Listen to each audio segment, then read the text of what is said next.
This week, Neo must once again choose between the red and the blue pill. Come on, it's Christmas. Red and green pill. Do we have to think of everything, Matrix? Plus, don't look up. Writer-director Adam McKay is back with a cautionary thriller about using the library's card catalog. It's movie nonsense.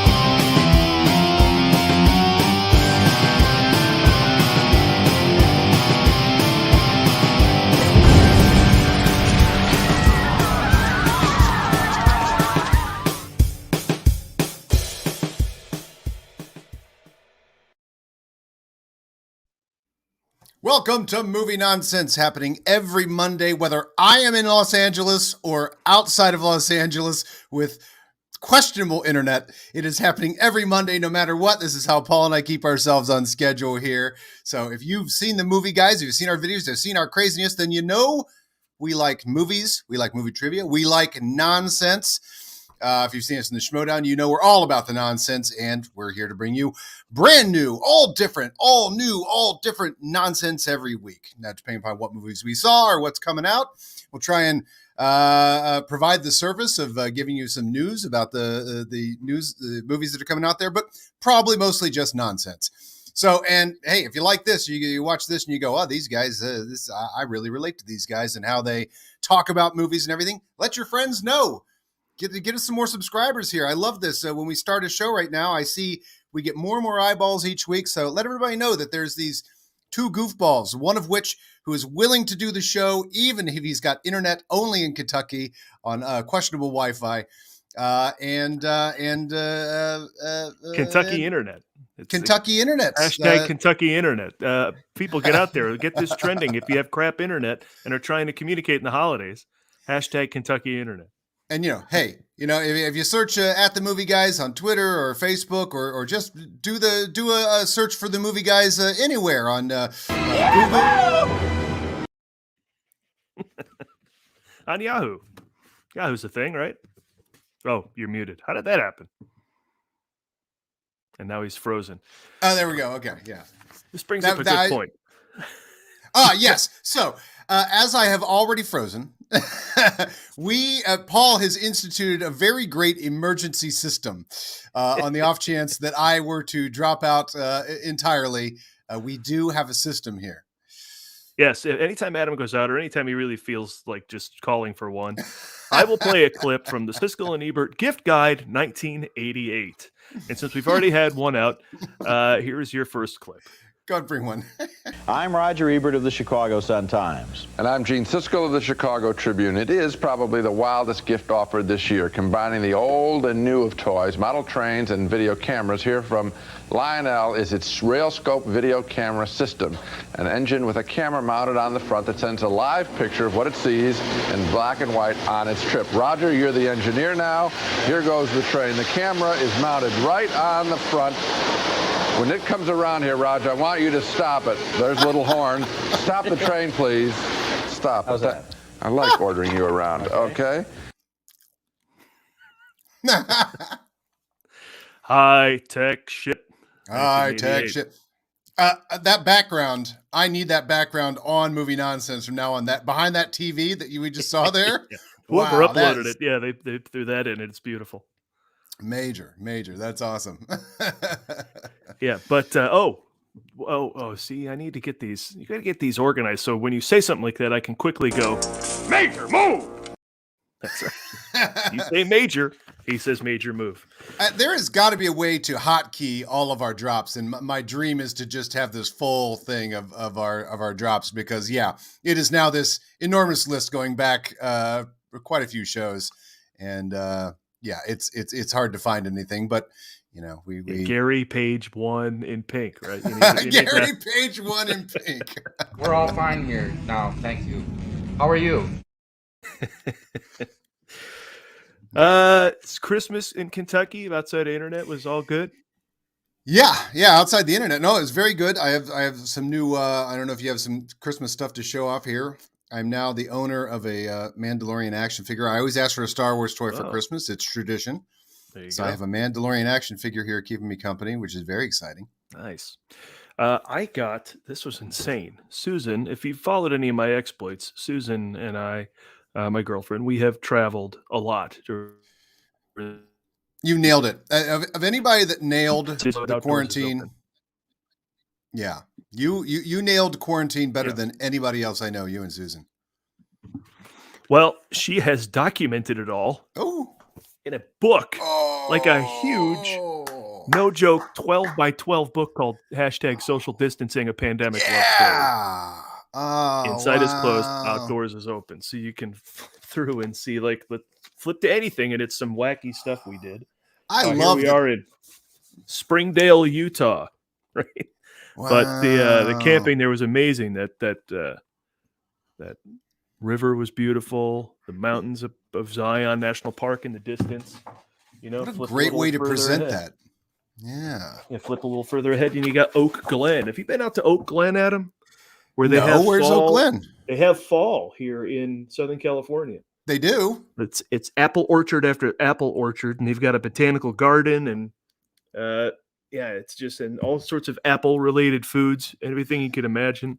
It's really cool. Petting zoos and restaurants, and the whole deal. Wow. Yeah, this is amazing. Flipping through and then right on up to, just incredible stuff from Kings Canyon National Park, which are the photos are doing. This is all just iPhone. It's not even like. Wow. Well, the iPhone thing is just there. It's just so good now. Yeah, well, I have an 8, and it's still doing Oh. this. So kudos to the camera on the 8, because there's no. Anyway, this is phenomenal. I'm super impressed by that. And it only goes up till April, so there's still tons of crap we've done in the last 7 months that are. Well, big shout out to your Christmas card. Your Christmas cards have always been wonderful, but the one this year, I don't know if you have a copy of it. I don't have it on me, but it was the ultimate. I mean, Paul, you have some of the great comic timing I've ever witnessed in my life, but the fact that you could pull off a thing like the whole social distancing thing, and then the big punchline is you and Susan in canoes with a Christmas tree on the canoe and presents. And obviously, I mean, you look at it, you guys had to haul all that stuff out in the water and set up a whole Christmas thing on the canoes. That was just the best Christmas card. It's perfect punchline to the whole year of social distancing, too. Now that you brought it up, I just pulled it from a text conversation we had. So I pride myself on all practical effects. So yes, we decorated these, and we you gotta. And we went to Balboa Lake. Here. Yeah, we didn't go too deep from the shore, but we crop it out. It makes it look like who knows where we are. But that's Balboa Lake in Encino, California, and presents. There Christmas it is. Tree. Come nog, on, that's the whole. I mean, what a perfect punchline, because everybody I run into that says, asks how you're doing and everything, they say, "Oh, I see all of Paul and Susan's pictures. It's so great." And for this to be the punchline of it, look at that. He pulled all that stuff into a canoe, two canoes. Yeah, you get a snowman there. You got the greenery around the outside. Susan's idea, and it was a good one. I was trying to do something funny, but she's like, "This is like really represents us." I'm like, "Yeah, that is true." I mean, yeah. If you need proof, come over to my house and look through this. Right. That's cool. Or I can't believe we could make those books like that now. It's amazing. Yeah. It's funny. I got her one of a little book of our Hawaii trip, and then she brings this. I'm like, "Oh, not that there's a contest, but you win." So well done. VHS. Yeah, VHS on that one, man. And David's right. Should you lose internet again, I might just go into La La Land talk, because there's the poster. So it's always right there to talk about. Twist your arm. Right. But there is much to talk about in terms of what's coming out, what's new. I think we've got it down now, because we don't even know what the show is. To like coming soon, news, trailers, and what you see this week, and the Ford Report. That kind of seems to be our show. And then whatever inspires us. If we have a guest, obviously we're going off on a tangents with them. But so in terms of what's coming out this week, I don't know if you saw I've only seen a poster for this movie called Jockey with Clifton Collins Jr. So I don't have much to say about that. Have you knew anything more about that? No, I mean, it looked like everything cleared out this week because Spider-Man's still dominant. And now you have The Matrix, although most people are watching that at home. Yeah. But Cyrano was the one I saw a trailer for a couple times, and it's the new Joe Wright film. You know, Joe Wright made Pride and Prejudice, Atonement, Darkest Hour. Right. And they always say that in the trailer for this too, probably because period pieces match what this is. It's a story of Cyrano de Bergerac. But let's not forget Joe Wright made Hannah, and Hannah's badass. Right. So, yeah. but That's cool. I mean, I love the idea of Cyrano, of having some, a little person instead of like the nose or whatever that would make it harder for him to. I thought that was cool because, and it's going to give, what's his face? The lead Peter there, Dinklage. Peter Dinklage, like a really You've just seen a mirror into how the movie guys work as a team in the movie Trivia Showdown. The station agent, Paul, the station agent. Yeah, station agent. You know Elf, the guy. station agent. Elf, Yeah, you know the guy. Game of Thrones guy. Game of Thrones. Rarely a TV reference from me, but yeah. The station agent. Yeah, exactly. That's why we work well as a team. And you can see on some of those matches too, when you go back and watch that, because I've shared that clip with some people who are just getting into the Schmodown, us doing a little conversation like that. And then right now I'm like, it's the director of Pink Panther. What's his name? Sean Levy. Yeah. That's it. That's the guy. Yeah. But this Cyrano trailer, it looks good, but there's music in it, and I don't know if that necessarily worked for me. Like when he sees Roxanne in the balcony, she's singing a song. Like suddenly it's a musical. I guess. Oh, is it a musical? Maybe there's like 2 songs in the trailer. So, and one of them is, I don't know, not very good. You tell me what you think of this song. It's not a gag bit. Sounds like a bit, but well, that is. It sounds like. And you tell me what you think when I Susu Studio sung slowly by a child. Yeah. Here we go. I give anything for someone to say all the words I don't have and I put together. I give anything. Speak to me like you do in your letters. You are a beautiful flower. I am not a flower. I need more. It's all I can think about, and I can't live without her. You're in love with her. I gotta stop it because it's the most bizarre song. I'd give anything to speak with you one more time, and it would be a lot of fun, and we have good times together. So I don't want to mess them up. And I think it's a bizarre sort of rambling tune. I don't know if it doesn't seem like that sort of my heart can't contain speaking anymore, so I must go into song, which is of course the goal of all musicals. Sure. It's not like this would make a good musical, but Paul, I for our younger viewers, do you remember when there were no musicals? Because now anything can be a musical. Everything is a musical. Like you watch Bob's Burgers and I'm like, they do a musical sequence every episode. Like, but in terms of movies too, like how many musicals come out a year versus about 20 years I can think of where none came out? Yeah, none. I mean, this year I just saw West Side Story. We'll talk about that in a second. And it reminded me that, Dear Evan Hansen came out, In the Heights came out, and not to mention Animated Encanto. I think it might have even been like The Little Mermaid and Beauty and the Beast that kickstarted a new interest in live action musicals back in, as you say, is it 30 years ago now? But yeah. Also, I mean, but that kicked off Disney putting music back in their movies, which it's weird to think of a time where Disney didn't put music in their movies for 10, 15. Are there any songs in Fox and the Hound? No, I don't think. Cauldron isn't overflowing with tuning. No, not overflowing. Right. So like that was a big return for Disney to actually like put music back in their movies. And now that's a mainstay. But now, what was that movie? You Can Count on Me?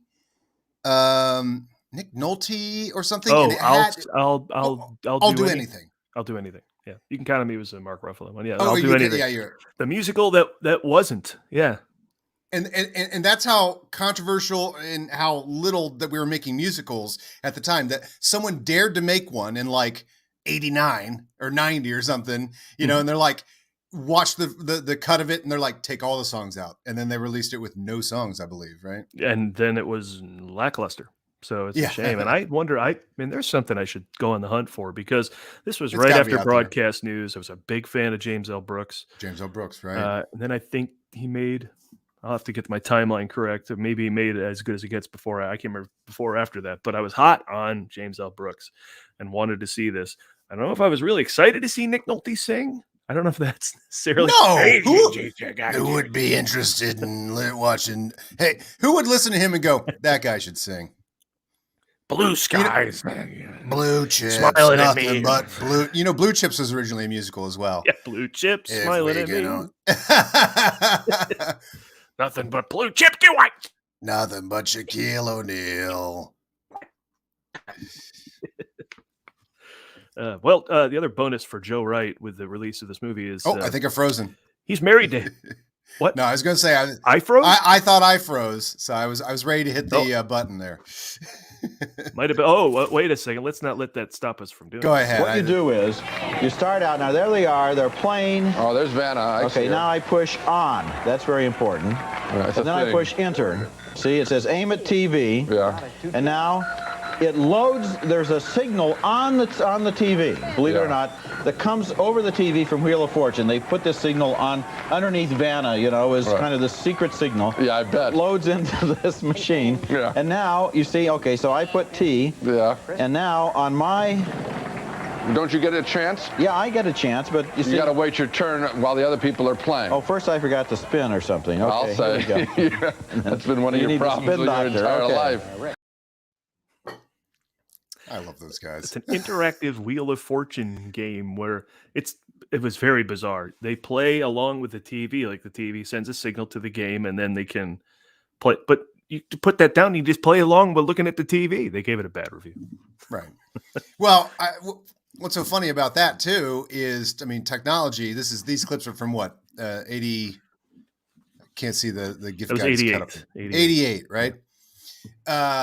I mean, that technology would have trouble working now. Like, that did not work by any stretch of the imagination. To communicate with a TV in 88, to try and get it to recognize whatever the precursor of Bluetooth, was at the time.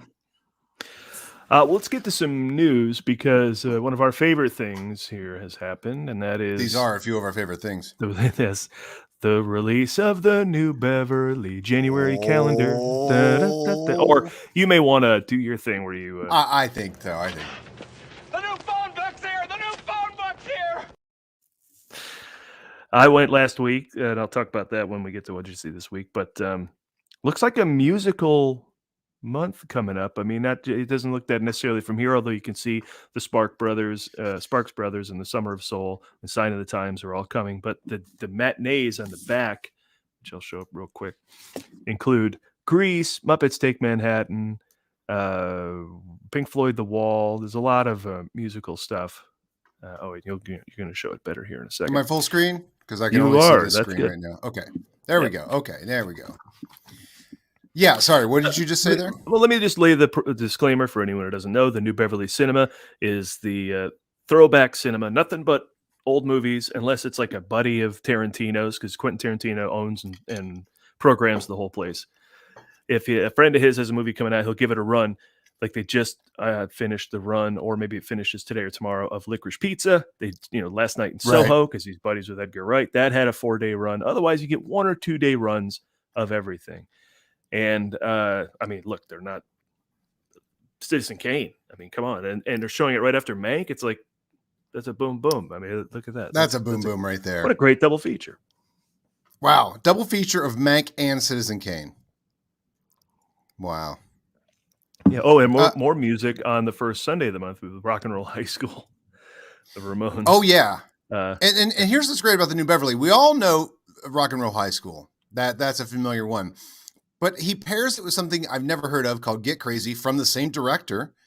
And what an education of that is. Like, Alan Arkush made a movie before or after, I guess, the Rock and Roll High School called Get Crazy. Like, I want to know what that is.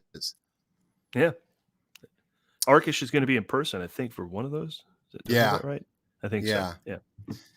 But let's back it up real quick here to the Quentin Tarantino Exploitation Film Festival. Get as excited as you want. Sold out. Sold out already so sold instantly. out. Yeah. So instantly. And that's he used to do these exploitation film festivals down in Texas, and I almost made a road trip down to see one. And I feel like my gift for obsessing over all those years is having the New Beverly in a town I live in. So that was very upsetting. I couldn't see the QT Exploitation Film Festival. Yeah, immediately sold out. Chime in here from the Peanut Gallery. What you got? I have not seen In the Mood for Love, which is playing the third week there. That is Wong Kar-wai. Escape. Yeah, Wong Kar-wai. But yeah, also now, for those of you who were just introduced, if I'm not mistaken, now I'm pulling an Adam. The guy from Shang-Chi's dad. Dad. Yes. He is the lead in that film. Right. Shang-Chi's dad. Shang-Chi's dad. You know what I'm talking about. It'll show up in the chat. That's how the show works. Yeah, I do, and I cannot think of it right now. I'm sure the Peanut Gallery will for sure throw his name up there. I have not seen that. Now, the day before that, though, Teen Witch. Thank you, Tony Long. Yeah. The day before thank you, David. Teen Witch. Now, we need to show this. The Teen Witch. I'll have to find this and share it on here. That is a horrible. Sorry. It means a lot to some of the. That is a horrible movie that needs to be that I need to go and see the entire thing. Because let me just show you a clip from Teen Witch. All right. I'm going to have to share my screen for a second. Yeah, go for back it. to you Yeah, doing we'll it here. Let's see. Oh, I gotta play through an ad first. Sorry. While that ad's playing, throw up Teen Witch, because I have a feeling there's a certain generation that Teen Witch widely appeals to. That feels like something that would have been on Nickelodeon a lot or something. And this is unironic, I guess you would call it, because it looks like a joke, but this is when this was not a joke. This was legit. Here we go.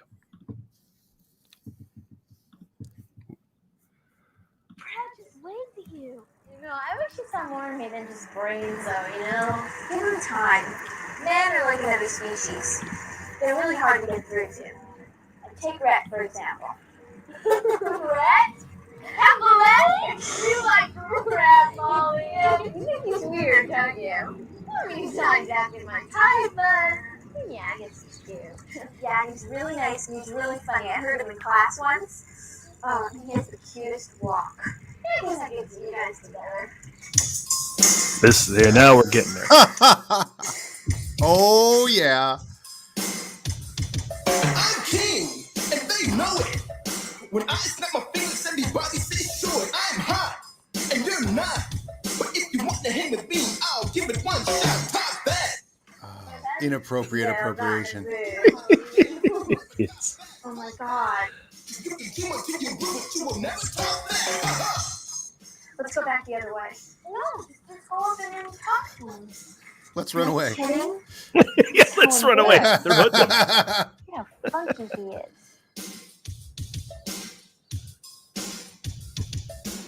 I will never be hip. How dare you, Garth? I'm hot, and you're not.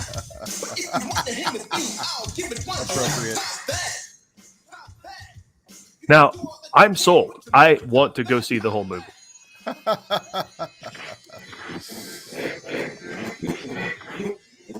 Well, we all had that boombox, didn't we? And now she's taken over by the magic. Oh! This is what possesses them? Such a waste of pretty face, but hanging in your nose face. I wish that you would take a look and really stop that. Stop that. Well, stop that. I don't really give a. All right, we gotta stop that. I mean, if we get booted for Teen Witch from YouTube, that will be. I think we're fine. I think we're fine. Nobody cares about Teen Witch. Yeah. Wow. I mean, straight from the streets of New York, this invention of this new thing, rap, hip hop, immediately to used car salesman in Ohio, and this movie for all the white kids. Those guys. What are their names? I'm gonna look that up real quick. Boogaloo Shrimp. No, they're called. What are they called? Brian wants you to play some more. Yeah. Not gonna happen. Oh yeah, let's talk boomboxes here, baby. Play, record, pause, play, unpause. Yeah. I wish I could remember the name of the group. Oh, anyway, I won't be this out of it next time because I will go and see it, and I will watch it. And I think it was in '89. I think it was beaten at the box office by Field of Dreams. Hard to believe. Oh, so good research. Yeah. So Final Girls and Teen Witch. Now, I don't know what Final Girls is. Good stuff. Well, you know what a Final Girl is, so it's probably some horror movie or a spoof, maybe. Did it go away? It did go away. Is that your cue? There it is. Oh, hang on. Stop everything. Well, I'd like a cassette of The Moon Is Our Home, starring Margaret Sullivan and Henry Fonda. Who would have thought that would be what Bill Murray wants for Christmas? Oh, you know what's funny is the internet drops out whenever you play a clip. What did he ask for there? Oh, The Moon Is Our... Well, I'd like a cassette of The Moon Is Our Home, starring Margaret Sullivan and Henry Fonda. A cassette of The Moon Is Our Home. Wow. I've never heard of that movie. Yeah. Bill Murray. Cutting deep again. Now, what's interesting about this month is it's a lot of new movies. Sparks Brothers is a new movie. Mank is a new movie. Violet is a new movie. Power of the Dog is a new movie. Nightmare Alley is a new movie. Now, Power of the Dog, Nightmare Alley, and Violet are new now. They're new releases. Mank, is a year. Sparks Brothers came out earlier in the year. But still, yeah, they're not digging too far back to find... but the cool thing is that they obviously made 35 millimeter prints of all these movies because it's playing at the New Beverly. Yeah, and I feel good about Summer of Soul coming because I really wanted to see that. And that's about a concert that took place the same year as Woodstock, but with mostly black artists. Yeah, got sort of under appreciated due to Woodstock. And apparently it's amazing. Questlove made this documentary about it, and it's on Hulu, but in the theater with big sound and big crowd, that's the way to see that. So that one's high on my list as well to check out. Yeah, and the Prince concert is amazing. I saw that, and that's amazing. And where else can you see Sign of the Times? It wasn't even available on DVD, and it might still not be available. I think I have a bootleg. It's the one I have, so it was not available for a long time. It's kind of a musical month here. Have you ever heard of Terror on Tour or Trick or Treat, Paul? Trick or Treat, yes. If you're talking about the 80s Trick or Treat. Yep, Trick or Treat. That's the Fastway soundtrack. Fastway? Is that the band that did all the songs? Fastway? Yeah. Oh, that's amazing. You know your metal. Terror on Tour. This is around the time I was pretty obsessed with Tarantino's movies that he was showing in Austin. I went on eBay and bought a lot of the movies so I could create a Quentin Tarantino film festival in my own living room in Chicago. So, of course, when you realize I can actually go to the New Beverly now, it's extra special to me. But Terror on Tour was one I found that was a Kiss-like band, and they all wore makeup and everything, and it's a slasher movie that follows this Kiss band, and I believe one of the members of the band, no spoilers, but I believe it's one of the members of the band ends up killing people on the tour, Terror on Tour. So somewhere I still have a VHS of that. In fact, I bet if I go at my parents' house here, back to the back bedroom, I think I have that. I think I know exactly where that is. So, but I don't know if there's a long enough clip for me to run go do that. I just realized I think I have that here. I don't know if you want to run. Now, here are a couple of more specialized videos, more down to earth. They're bestsellers, so I wanted to check them out and see if they're worth buying. The first one I took a look at is called Supercalinetics. The original is Calinetics, and it's one of the best-selling tapes ever released. Well, it turns out that this Supercalinetics is an exercising tape involving some surprisingly difficult but effective stretching exercises. Take the arms out to the side, perfectly straight. Slowly start rolling the hands forward to where the thumbs are facing forward. Gently take them in back of you, trying to keep your hands even with your shoulders. That's not an easy exercise to do. I tested it out. I've got great underarms now. I still wear a sport jacket. Awkward Gene. And look at, they got to that whole clip without arguing, so that's exciting. Yes. Let's see. Yeah. That's important. They discuss another exercise video later, and they do discuss everything. So Adam's gone to find his tape of Terror on Tour. Perhaps I think that's where it was leading to. In the meantime, speaking of old timey movies in Los Angeles, another piece of news worth mentioning is the Cinerama Dome, the legendary theater, also featured in Tarantino's Once Upon a Time in Hollywood for a brief cameo of lit up marquees around town. It has applied for a liquor license, which means hopefully everyone who's excited about the Cinerama Dome saw that and said this could be opening back up. So they immediately said it could be opening up in 2022. Well, we don't know when it's going to open up, but that is a positive sign that maybe someone is going to relaunch the Cinerama Dome and the ArcLight. So keep your eyes open for that. Yeah. By the way, Kalinetics, that's so funny. I left on that clip, and hilariously, these were exactly where I left them. There's Terror on Tour right there. Oh, wow. So I moved from Chicago. I had acquired. That is a good find. Damn, I never even heard of that movie.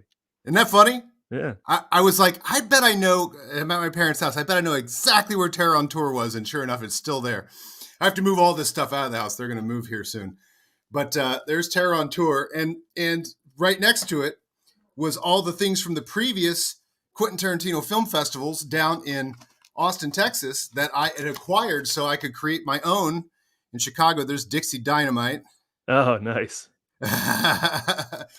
And then in searching for them, I'll put this label that means quality right here. Anybody that knows Paragon Video right there. Don't know that one. Oh, that's the mark of quality. That's if you want to watch Psycho from Texas, a truly terrible movie. Narrow it down for me, please.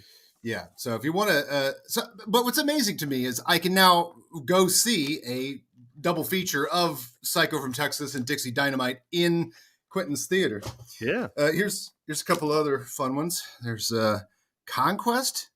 Nice. Oh, I remember this that cover. This covers never sword and sword. Those covers never pay off. That Pathfinder. Rivero. Uh-oh.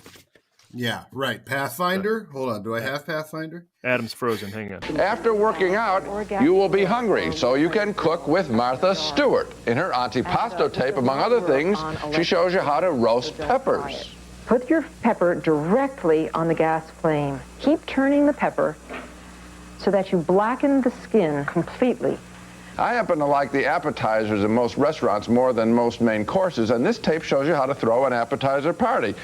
Maybe you want to throw an appetizer and a main course party. Martha Stewart likes to marinate a lot of things, and that takes up time. Up to 3 days to marinate out. You didn't know this. 3 days to marinate artichokes? Everybody knows that, Gene. No, You're probably the only person who didn't know that. You didn't know that. You're lying, I can tell. They argued. Yeah, they couldn't get out of it. I'm sorry, Adam. You're showing us other stuff now. Kentucky Internet hashtag is returned. Yeah. No. That's fantastic. What a great audible you have there. I'll just run through the last few of these because it's got a pretty good punchline here.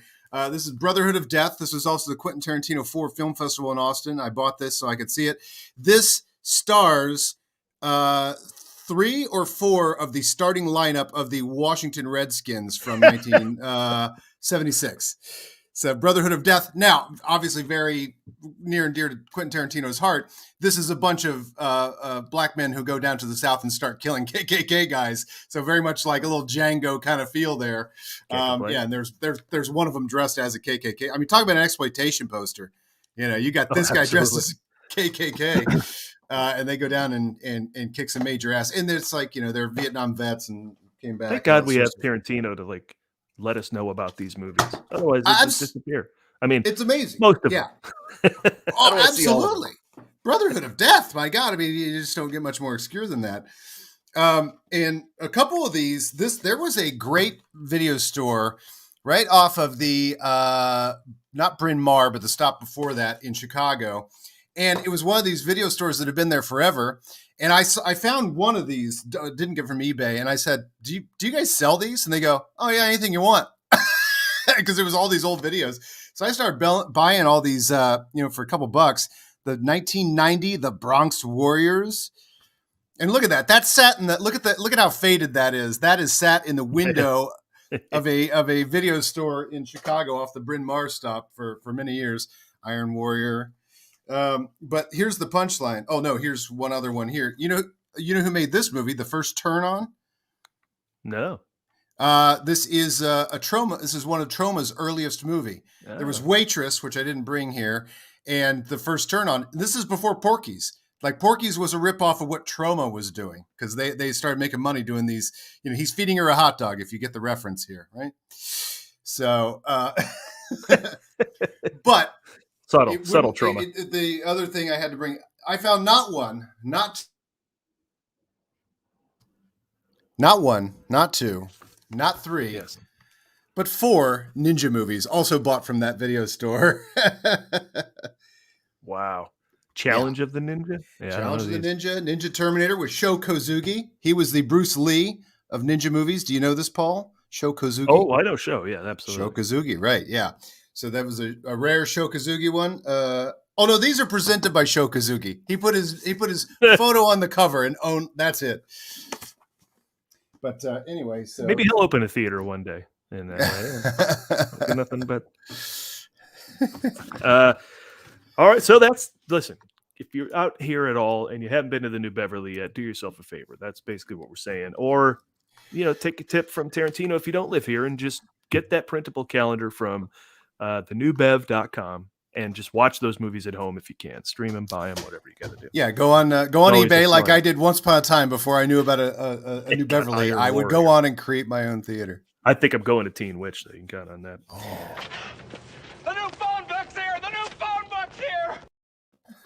Other stuff in the news. You said a ton of people were streaming the Matrix Resurrections. Now, you've heard me go off about WB's decision to blanket the entire film or blanket the entire year of 2021 as all our films are going to HBO Max. And sure enough, the Matrix opened to $12 million. $12 million. It's pathetic. And Spider-Man just grossed $1 billion. It was the first billion grosser of the pandemic, the first in years already, and it's after the second week. So people are going out, and I don't know. They also just reported the Matrix Resurrections didn't make as much money streaming as Godzilla versus King Kong made out of the gate. So I don't know. I think not making it an event when people want to go out again. I know that Omicron's out there. Just wear a mask, and I've seen all sorts of movies, and I don't know. I think that's disappointing. Certainly, but I don't think the streaming is making it any more amazing, a return on investment for the Matrix. Should have put it out in the theater. No, that was a really radical decision of theirs to put all these things on streaming. And I just don't think that they thought that there would be the possibility of $1 billion movie at this in the quarantine in the pandemic. So 2 movies have made $500 million since pandemic, or this year, I should say. 2 movies have made $500 million this year. One more than $500 million, obviously. Spider-Man, double that. Both are Marvel because it's this and the Venom sequel. So Marvel still dominates the theater, and when they're putting out good stuff, rightfully so. So the Venom sequel made that much money, huh? Yeah, I mean it opened to like 80 million. Domestic. And I have, Paul, I have just, I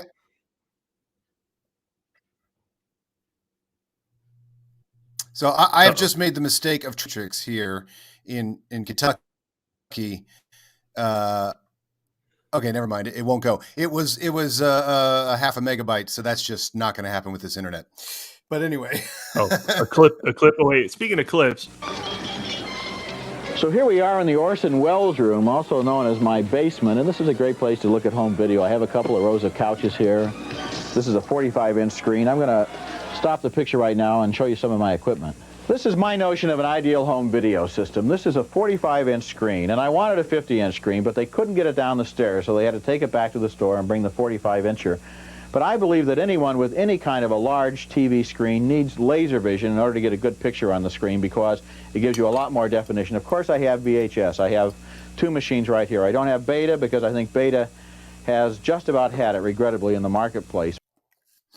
There you go. Little tip for you buyers. If you've got gift cards from Christmas, Beta probably on its way out. So don't bother. Be sure to get it. If you want all the fidelity that the VHS can deliver, get laser vision for your TV. Exactly. Talk about a word that was just used to mean high tech. There's no lasers in that TV he's standing in front of. I want to get to trailers because we did get a comment earlier in the show that I should put up on the screen, which was, did you guys watch today's new trailer for the Batman? I have not seen it yet. Oh, no, well, I might have seen it in the theater. There was a new one before The Matrix. This was like a new for today, I think. No, I haven't seen it. It's pretty revealing, a lot of stuff. But before we get to that, I did want to mention that Jean-Marc Vallée died. He directed Dallas Buyers Club and Wild, which was one of my favorite movies of the last 5 years. Yeah. I never knew that guy's name till now. Yeah. And now that's it for him. 58. Bummer. And for any comic book fans who are watching right now, I believe he also was Azrael, who fought Batman for a small time after he had his back. Is that Jean-Paul Vallée? Anyway. Jean-Marc Vallée. Oh, okay. Mr. Deep reference. Jean-Paul Vallée. Okay. Somebody got that, and that's why we do this. Yeah. But here's a small piece of what Garth was talking about. Who are you under there? What are you hiding? Selena, they'll throw your life away. Don't worry, honey. I got 9 of them.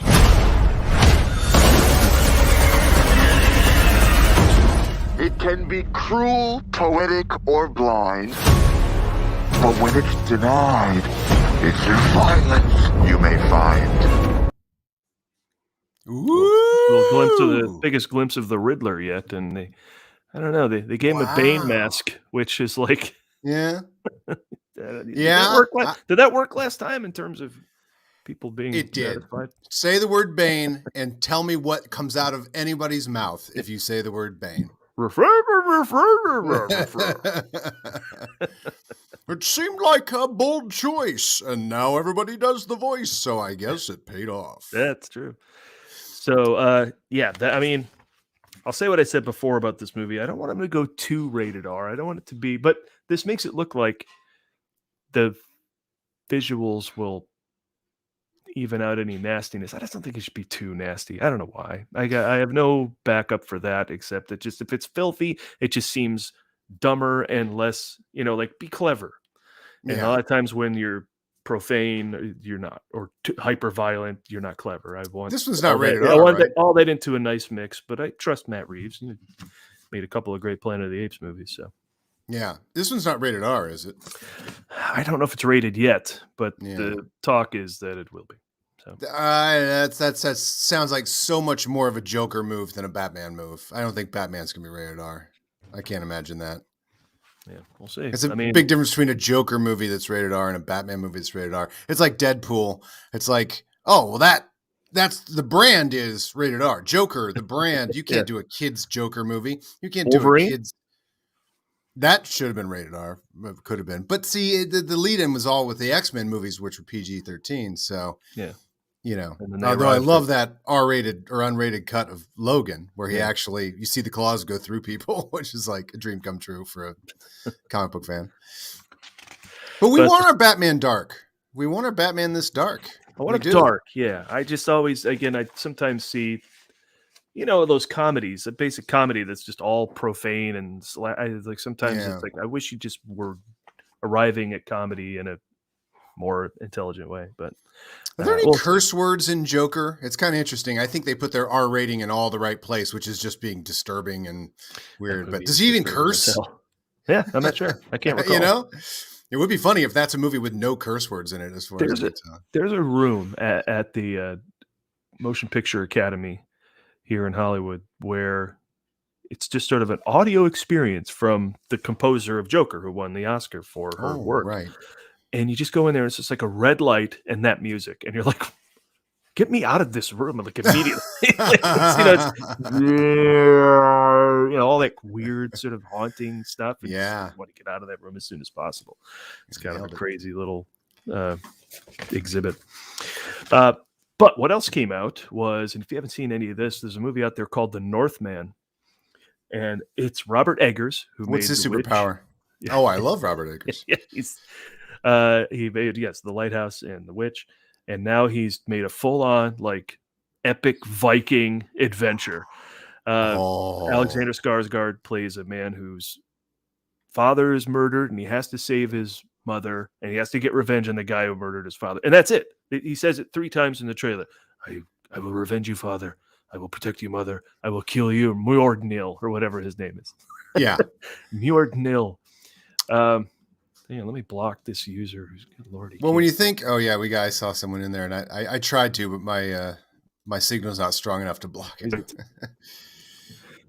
Yeah, somebody is. But in once order again to trying to offer us us hot ladies, I believe. Yes. I'll play just a couple seconds of this. You get the idea what the movie is about. Oh, now am I pausing a bit now? Was I pausing? Yeah, I think we've earned a Siskel and Ebert break. More current Laserdisc release of a Hitchcock-like film is Roman Polanski's Frantic from last year.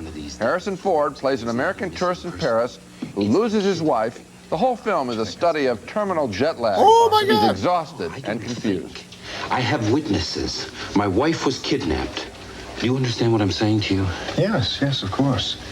But what would you like us to do exactly? I want you to find my wife. Frantic is an underrated film. It's available on tape right now for $89.95, $39.95 list for disc. The tape price will probably come down, but the discs typically come out with lower prices. Another reason is, if you needed one, to invest in a Laserdisc. There you go. More shopping guides for your gift cards. Invest in Laserdisc. And if you want the videotape of Frantic, only $89.95. And of course, if you're going to go spend $89.99 on a movie, a Harrison Ford movie, I think Frantic is the one you're going to. You're really going to reap that. But I saw a little clip, and I'm excited to see it again. When we get there with the Ford Fiesta. I'm very excited to see it as well, and it's a good time to reveal a Christmas gift. Whoa! Yeah. Now that's got to be studio centric, right? So these are going to be movies put together that he did for one studio, right? No. This would have been like all Paramount, like all Jack Ryan and a few other Paramount things. Oh, you're right. It's all Warner. I didn't know these were all Warner Brothers. It is. I didn't know Frantic was Warner Brothers, first of all. So it's got Frantic. We have Frantic. We have Presumed Innocent, The Fugitive, Firewall, and 42. That's a good set. I mean, Presumed Innocent and Fugitive are your highlights there, and then everything else. I mean, I'd like to see his Branch Rickey again. I can't wait till we get around to 42. Can't wait to get to it. See that and I put the word out for Christmas. I was like, I actually own very few Harrison Ford movies, which I've been collecting since we started the podcast. But I knew, I knew some. Like I own a VHS Fugitive. That's the last copy I own of that. I don't own Frantic, Presumed Innocent, Firewall, or 42. So these are all new for me. Yeah, I had half those on VHS, so now I could use them again myself. Right. That's the thing. Yeah, exactly. The Fugitive is a worn out VHS cassette. And you'll be surprised what isn't streamable without purchasing it. So, nowadays, I don't rent anything anymore. I just buy it. I watched The Ref. Yeah. That's something from the What Did You See This Week? It's one of my favorite Christmas movies. Okay. And I didn't own it. I was like, I had that on VHS, and now it's gone. And I wanted to watch it, so I bought it. And if next time I want to watch it, I don't need to pay again. Speaking of things that you can't stream readily, I literally look for this one a couple times a year, and it is absolutely 100% never available on streaming. Found it for $1 here in Kentucky, and that is G.I. Joe Retaliation. From the director of Crazy Rich Asians. Oh, right. John Chu. Yes, exactly. So if you like Crazy Rich Asians, I highly suggest G.I. Joe Retaliation. For $1, found it for $1 at half price books here. And I was like, Thank God, because I think about this movie a couple times a year, and I'm like, I'd like to see that. It is never available on anything. G.I. Joe, whatever the first one was called, G.I. Joe. The Rise of Cobra. Rise of Cobra. Yeah, great, wonderful title. A far inferior film. Neither are good, but that's a far inferior film to this one. But that one's available everywhere, always. Go look up streaming. That's available on 12 platforms right now. This one never shows up. It's so weird. Yeah, I'd take a John Chu movie over a Stephen Sommers movie most days. I think most of Earth would, and Bubble, which you don't really see anywhere else, and completing my Steven Soderbergh collection. Oh wow, I have not seen that. Yeah, there's so much to see. Gift. Oh, so much to see of his stuff. Yeah. What was that other one on your right hand? This was a book I asked for Christmas, which is The Making of Schizopolis. Oh my good Lord. But it's also half of it is an interview with Richard Lester, director of Hard Day's Night, Help, Superman 2, 3, Cuba, Juggernaut, The Bed Sitting Room. But anyway, so it's Soderbergh interviewing Richard Lester, but also chronicling the making of Schizopolis, my favorite Soderbergh movie. So. Oh, well, let's get to the Northman clip, because even if I just show you 15 seconds of it, you're going to be like, oh, I'm all in on this, because it's just crazy. Robert Eggers mythology meets action meets over the top, everything. Robert Eggers doing a Viking movie. The Northman. What's his power? Amazing. Revenge. I will save you, mother. I will save you, mother. I will kill you if you let me.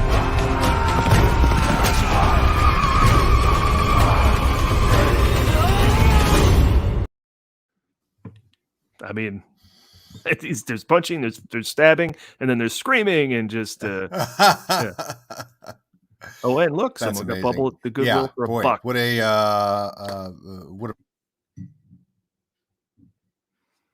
Uh-oh. Adam, did you freeze? I did freeze. Okay.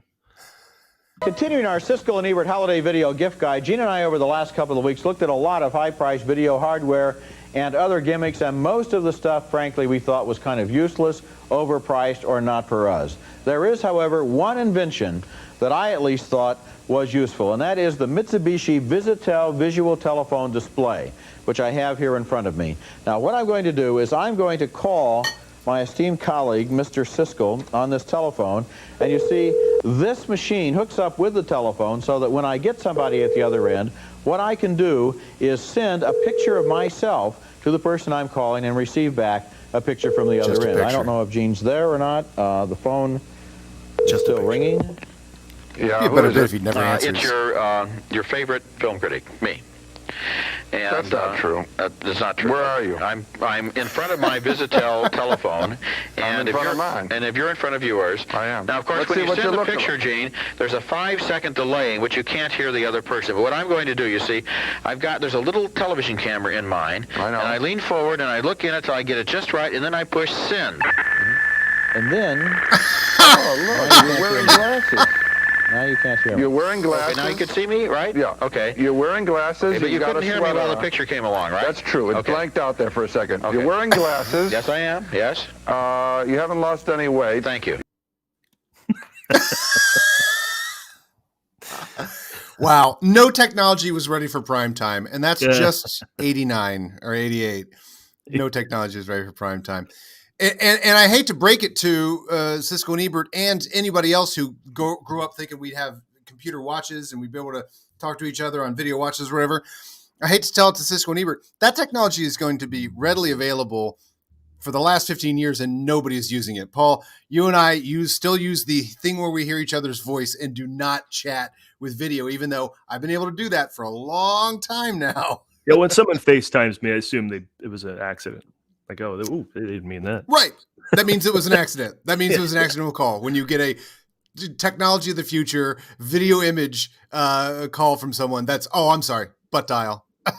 Let's see how it went for them. Here we go. You know what the great thing about this is that let's say you move to the big city from the small town. Mom and Dad are worried about how you're doing. You just bought your first pair of store-bought shoes, so you can send that picture and you can say, look at that, back on the farm, I'm doing okay in the big city. Or if you have a girlfriend on the coast, you can send her one of these. They're $400 a piece. That's pretty interesting. And be nice. That's the shoe there on the left, I believe. They're very perceptive. And I love you get this brand new technology, and you're like, what do? I'll send him a photo of my shoe. Yeah. Do we All really right. need Speaking of technology, You serious, Clark? What did you see this week? What did you see this week? I lead with that version of our What Did You See This Week because that's Adam Pascal, Broadway and Rent. Adam Pascal, who was featured in Something I Saw This Week. Of course, he is one of the lead actors who's one of the two New Yorkers that head up Rogers the Musical in Hawkeye on Disney Plus. I know it's right. the TV, but we got to talk about it because it's Marvel. Yeah. Have you gotten all caught up? How much can we say so we don't spoil it for you? Sorry, I only got up to the entrance at the end of the episode of Florence Pugh. I didn't get to watch the last 2 episodes. Oh, okay. But it's been pretty spoiled. There's a character who makes an appearance. Yeah, it's a pretty big deal.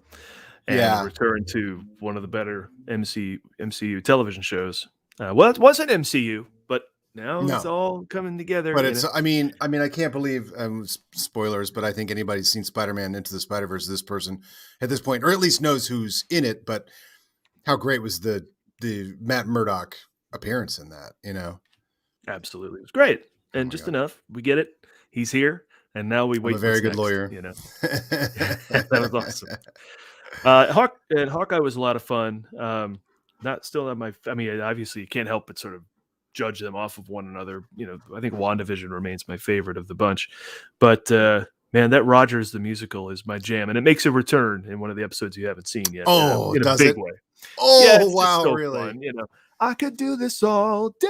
It's just the dumbest freaking Mark Shaman nonsense. It's beautiful. Oh God. So anyway, there's more of that to be had, but what else did we see this week? You saw the Beatles Get Back, or did you see part of it? Or I did. I saw all of Get Back. I was waiting till. I was waiting till I could watch that with my mom and stepdad because I was raised on the Beatles by them. They're enormous Beatles fans, and we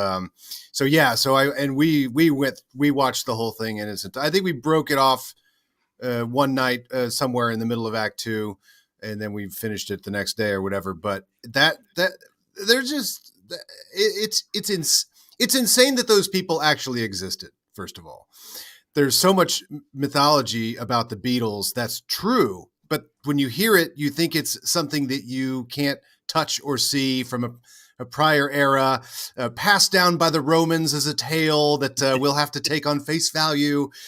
And so, and I have this experience every time I see A Hard Day's Night or Help or something like that. I always go, they were real. I just can't believe they were real. Those were real guys that did that. I listen to those music. That's an impossible category, impossible standard to set. But you watch these things and you go, oh my God, they were real people. And you watch Get Back and they were real people. You really got to watch them put that entire album together. What an astonishing thing to be able to witness. Yeah, if you don't know, they were challenging themselves to put up a brand new album and concert in 2 weeks. Right. Now, okay. granted, stop right there. We forget in the 60s, in like 9 years' time, the Beatles put out like 2 to 3 albums a year. Yeah. But still, that was a high thing, especially towards the end of their run when conflict was more prominent. But it wasn't horribly. They're not yelling this whole movie, but you can see the cracks in the armor. Yeah, I only watched the first half of the first episode, so I don't have much to say. But I was fascinated by the process. It's not a particularly exciting video, but if you just want to see how to do it and how they all came together to do it, and the personalities on display, and the video makes them seem so vital, so present. Like it seems like it was shot today, and then the audio is all remastered, and they've had about 110 hours combined between audio and video to make this, whittle it down to 6 to what they thought was most important. Yeah. And I'll let you go off in 1 second because this will be the last thing I'll say about it. Yeah, go ahead. I haven't watched it all, but what I'm impressed by, and this is a problem with documentaries now, in my opinion, is that a lot of big names that get attached to documentaries, Ron Howard, don't necessarily put their whole passion behind it. Mm-hmm. I think they're attached to it and they got a team and they guide it and all that. But I think Peter Jackson, with nothing else coming out right now, really was behind this project. And it sat for a year, and I think he sat back down and go, okay, we got pandemic to like keep going and keep moving and keep. I mean, he obviously had a team contributing and making cuts and choices and things, but I think he guided this whole thing, and it shows in that respect. Where sometimes, these docs just get like. I mean, I have friends who, like, a guy came in and he provided music for a movie and he said, can I get a producer credit? And he gave it to him. It's like, so then you see produced by, and you're like, well, what does that mean? It means he provided music.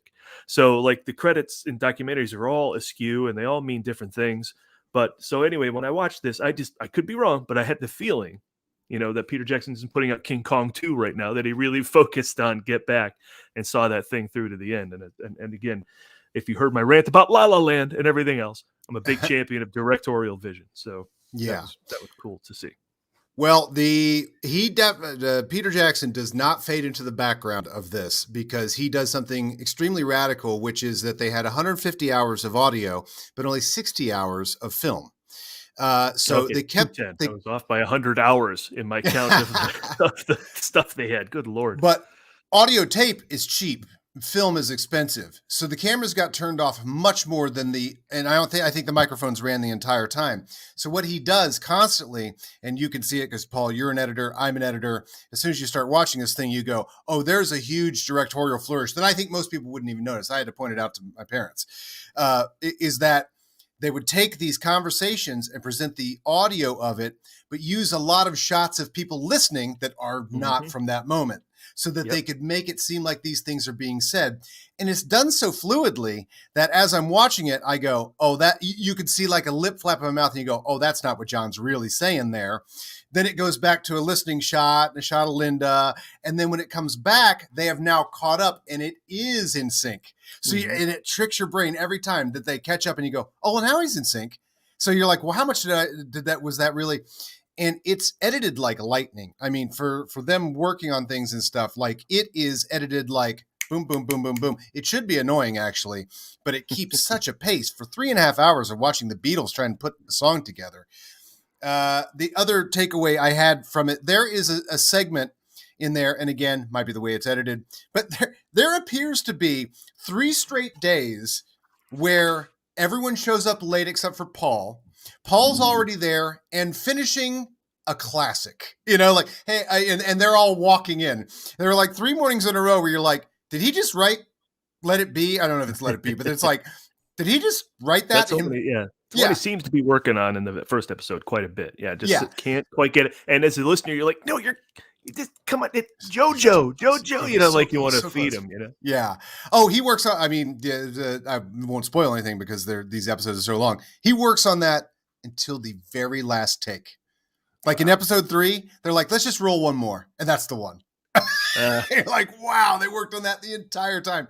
And, it's such great creativity in the edit too, to put those threads throughout it and go, no, Paul worked on this the whole time, kept working. But the fact that these guys are human beings is just very human beings in this, like to be able to see it in that context. The other great thing, Paul, and you and I talked about this for Queen with We Will Rock You, what we call the trench run. Bohemian Rhapsody. Yeah. Bohemian Rhapsody. Yeah. The trench run, if you build up, you got to earn this time throughout the runtime of Star Wars.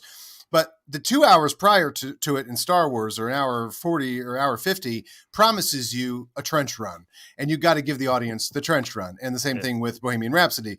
It promises you that Freddie Mercury was this amazing force live. And then we show you how big Live Aid was by showing the whole thing.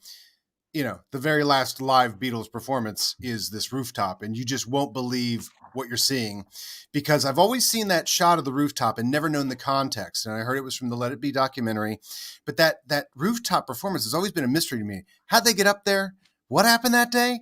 And you get to see all that. Here's the thing we have to set down so that nobody breaks their head. Here's what we have to do. And here's how we have to hide all the cameras. And here's where all this stuff is. They do all that stuff. And then they show classic, More American Graffiti or Brian De Palma triptychs of, all the cameras that are showing. And they do the trench run. They show you every minute of that rooftop performance. I can't wait to see that. Yeah. Oh my God.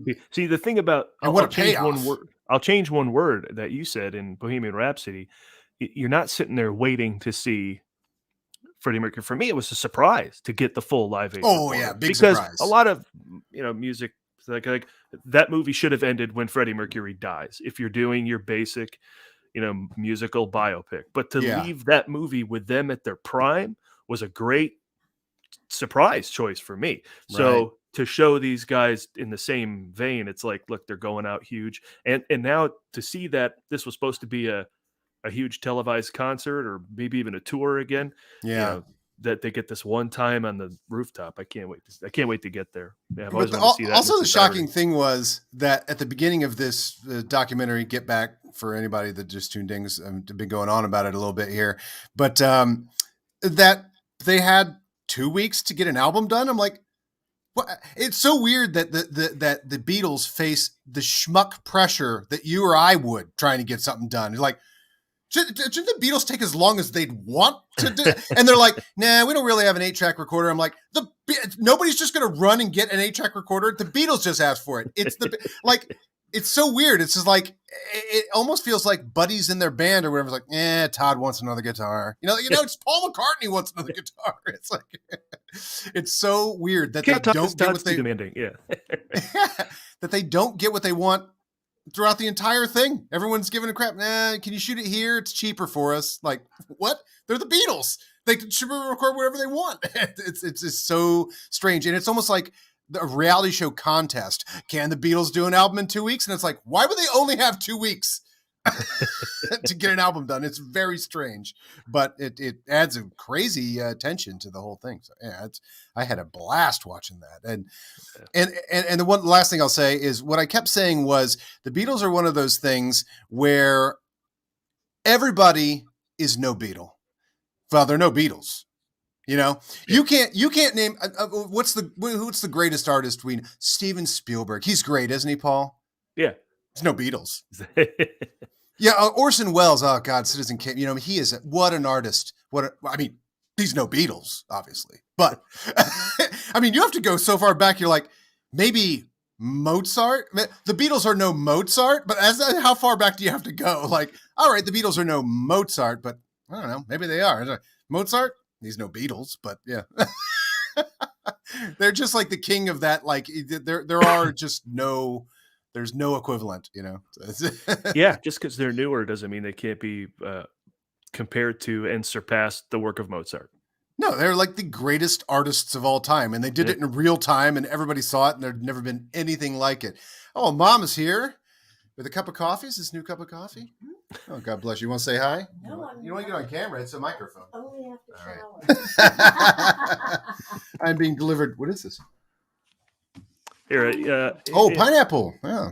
Enjoy your drink. For teenagers, here's a really strange exercise tape, hosted by Alyssa Milano from TV's Who's the Boss, leading two exercise program.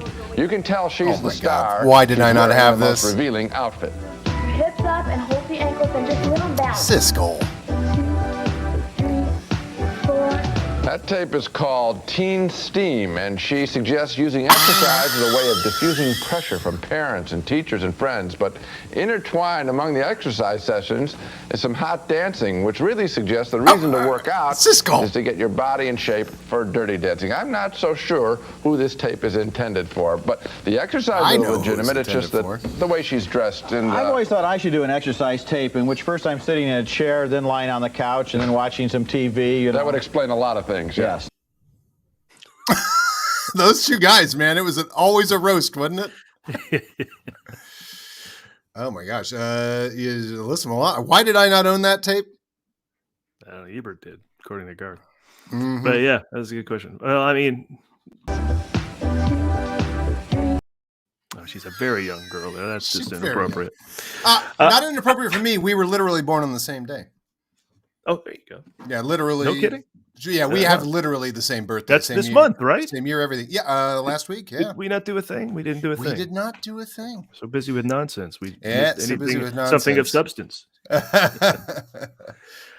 see. I'll give myself a birthday drop here if I can find it. Here's your birthday drop. That's it. All right. Siskel. That's impossible, even for a computer. I will talk briefly about, speaking of musical movies, I did see West Side Story. I can't wait. I'm going tomorrow, I think. I'm taking my mom. Yeah, the only thing you could really say against it is maybe it has an unimportance just due to familiarity. You know, like you watch it, you go, that was a really good version of that thing I've seen and I know and had no surprises. But he killed it in terms of execution. So it's like, yay. And then, you know. but it's made by a guy that probably also doesn't think that movie should necessarily be remade, because nobody loves West Side Story, from what I can tell from what I've seen so far, than Steven Spielberg. You know?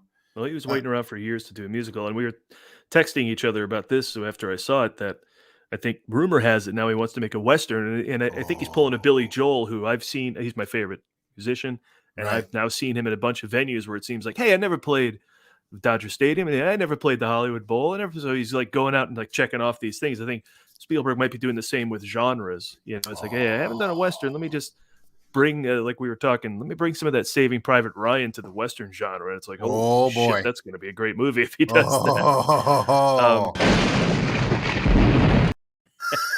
So he does kill the execution of West Side Story. Rachel Zegler. There's nothing that like makes me cringe more than the words YouTube star. We've talked about that, and that's what she is. But she auditioned. She got the part. She's very good. I got to. I've seen the audition tape.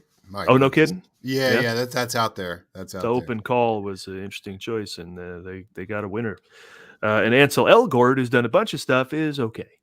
He kind of seems to be the singer who brings the least to the material, but he does it. He just doesn't have a flair for it. Like the two names I got to bring up: David Alvarez plays Bernardo, and Mike Feist plays Riff, as in Feist.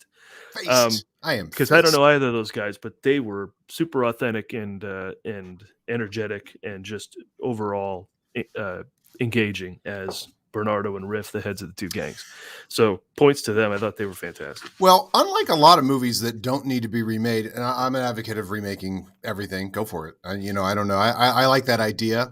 I guess nothing needs to be remade, but I've seen so many remakes that I like that I'm like, yeah, everybody give your take on it. Problem with West Side Story is that nobody in that movie is Puerto Rican, right? And nobody in that movie is. I mean, they cast it ethnically correct for this one. That was a big thing that stuck out of West Side Story and marred a Best Picture winner, an epic classic. And so to bring, to do that correct, which is obviously was one of the intents, but by a person who's an enormous fan of this movie. I mean, I think that really, talk about a movie that does need to be remade, but this one actually kind of did, right? Yeah, I guess so. Yeah, not because of the style, but because the ethnicities are all incorrect in that movie, aren't they? Almost all of them, I believe. Yeah, I hadn't thought of that angle, but that might be true. Yeah, so. I hadn't. Giannis Kaminsky outdoes himself again. Photography is phenomenal. Because again, they don't want to mar anything of the original, so they tried to remake the photography as well, but obviously bring a lot more to it. But the color scheme and everything looks so accurate to the movie, but they're just doing more of that. Also, even the same but different. Friend of the show, let me just say that Brian Darcy James signed as Officer Krupke, and don't forget he's Krupke. He's Krupke, yeah, and it's an interesting take on Krupke. It's not a real. It's not the same take. He's a little more put upon, almost empathetic, in his role. And he also, as you probably have already seen, is Kate Bishop's father in Hawkeye. So he's having a heck of a year, which is great. Because if you don't know, Brian Darcy James is the brother of a good friend of ours. So yeah, brother of a good friend of ours. I was at his wedding, and he just keeps popping up in amazing stuff. It's just so cool. He's the president in X-Men: Dark Phoenix. And when you're sitting in the theater, Spotlight. Well, that was crazy too. I was at a bar watching that Oscars, and I'm just kind of doing the Oscar game, watching it or whatever, and I completely forgot that Brian was in Spotlight, and it wins Best Picture, and there's a guy I know on stage. I'm like, oh my God. It just didn't occur to me that if that won, that I would get to see Brian there. It's just like, what?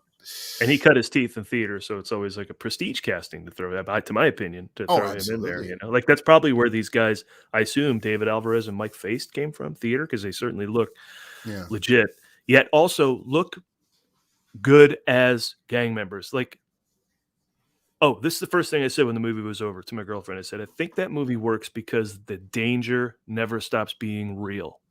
It's never musical theater danger, and it's never the knife is here, and oh no no no no no no no. I mean, the danger is palpable, and that's required, I think, to build the stakes and just have the movie you want to have be successful. So that's my final take on that. And Garth is correct. Yes, he was Shrek in Shrek the musical. That's right. I forgot. Yeah, he was. There you go. There's this Broadway credit. That's what I was talking about. Which is nuts. That's just nuts. And he's on the original cast of Titanic, the musical, as well. Ah, which I never saw, but I did see them sink the Titanic at Jubilee in Vegas. Last thing I saw. Every hour on the hour? Once a night. Twice a night sometimes. By the way, speaking of which, before we move on, because I just there's no other way to fit this little story into anything. But since speaking of Titanic, I went to the California State Fair in Pomona. Is that California or is it Los Angeles County State Fair? But I think that's LA County Fair. Yeah, that's LA County Fair. And they had for the kids, and it's just funny because you look at it and you go, "Oh, that's a pop reference." Now they had a big inflatable slide that was shaped like the Titanic on its side that you could go climb up and slide down the Titanic. And you're like, and die. I know what that reference is because I've seen the movie, but that's awful. That's what, huh? Like kids climb up the thing and then slide down the Titanic, just like the real guys on Titanic. Into the cold Arctic water and die. Right, into the ball pit, in the cold Arctic ball pit. But there's room for everybody on the door. The other thing I want to mention real quick, I'll talk about Licorice Pizza another day. I still need to. Did you see it? I do need to sort of process it though. Okay, and we haven't talked Matrix yet, but yeah, I haven't seen it either. We put you haven't seen it? Okay.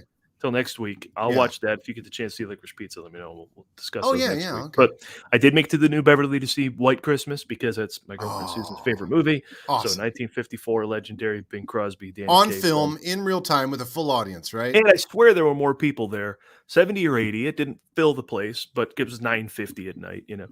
But more people there than there had to have been at American Underdog, the Kurt Warner movie. That's so. I mean, it was still a pretty great crowd. Yeah. And that's her favorite movie. I like it. It's good. It's got all the feels. Is it a Christmas movie? It starts at Christmas, ends at Christmas. In between, it's a lot of whatever.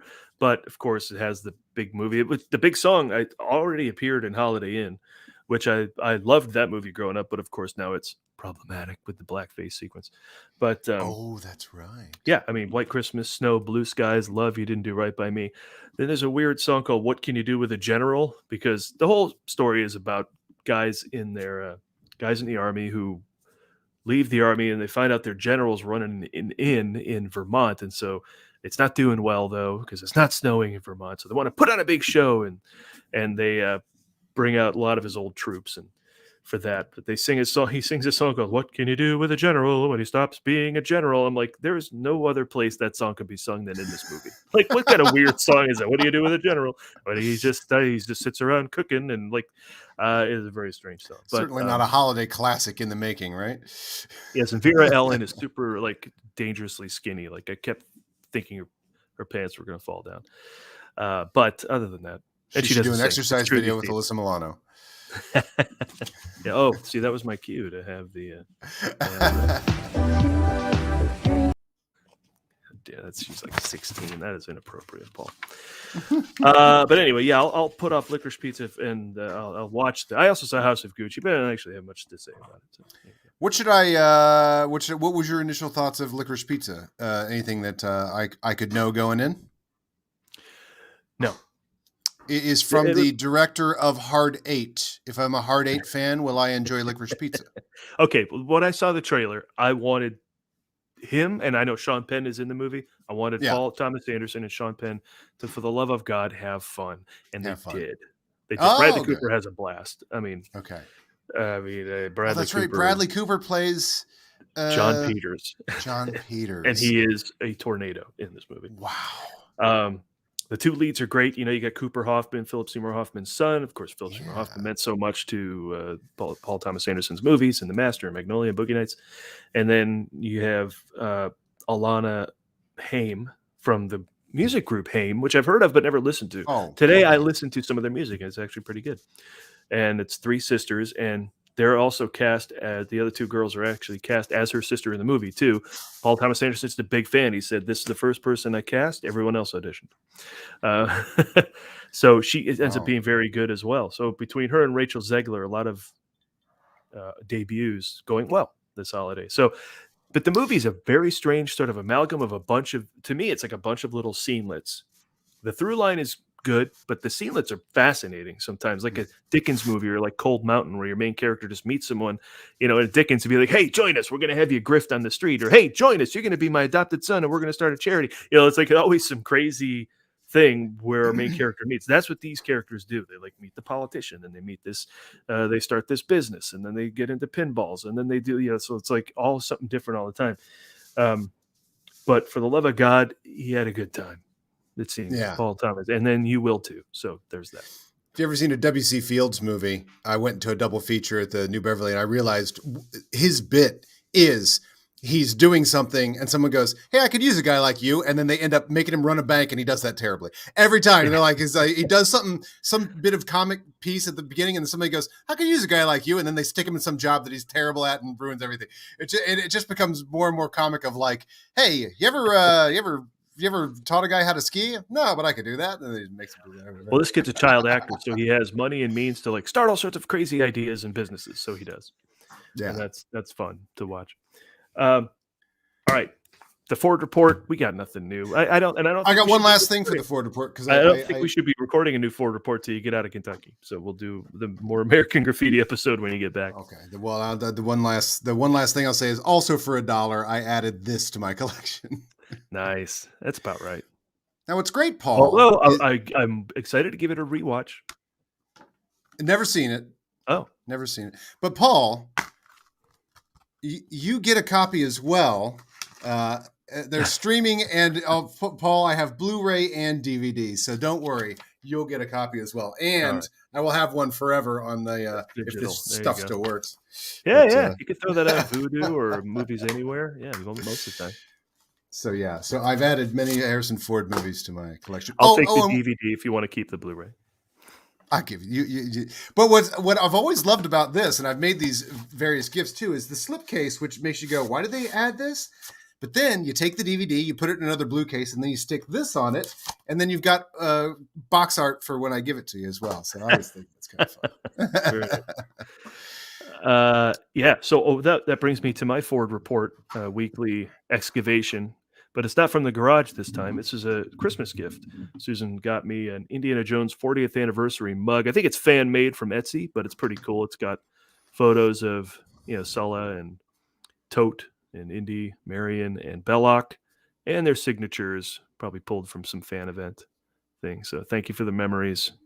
40 years of Raiders of the Lost Ark. Whew. Wow. So something new for the Harrison Ford memorabilia stash that is growing. Well, one other thing I could pull into the memorabilia stash is my Tote action figure, which is in my bedroom right now as well. I should have brought that onto the show. But, I won't run it. Unless we have one more Siskel Ebert clip, I could go get Tote. I don't know. I keep threatening to buy the Tote candle, too, that melts like his face at the end of the movie, which is the greatest. You have almost gotten that for your birthday several times. Now they also have like authentic sort of renderings of the Holy Grail from Last Crusade that are out there. Wow, do I want that? I mean, probably. What was that? I buy it? No, I don't know. No, Holy Grails, like right, old, like looking just like they did. Let's see. I have a Staff of Ra. I have a headpiece of Staff of Ra, but I don't have it displayed really well. And what I want to do is get an LED, because you can get real simple LED hookups, just a little light switch, and run it up to the crystal, so that when you press down on it, it lights up. This is on Amazon, but it's pretty faithful recreation. Of the Cup of a Carpenter. Do either of you own a tote bag? By the way, I had the greatest idea, because Robert Parker whenever he does a match, they've got the whole thing. He brings his jacket out. He takes that off. Kaiser puts it on the hanger, whatever. I have got to track down the tote, hanger, so that one of us can go up there, hold out the thing, and then twist it up and then throw the coat on. I mean, it's like, what an epic pop reference that like nobody would get except everybody in Schmodo. Well, you got the off season to put that together. Mm-hmm. All right. Well, that's our show. And thanks to Steve Scholes for jokes and other nonsense he commits to the show every week. What's that, Adam? I have one last thing to mention because I have been asked by Gold Leader to join a competition tonight on Schmoes of the North. This is at 8 o'clock my time here. I think 9 o'clock Eastern time. They are going to do a holiday special trivia match. Oh. And I'll tell you what, my internet is okay with you. When I get on here with 9 people, this ain't going to happen. I have no idea how long I'm going to be part of this, but it's going to be Marie Wilson, right? I think so.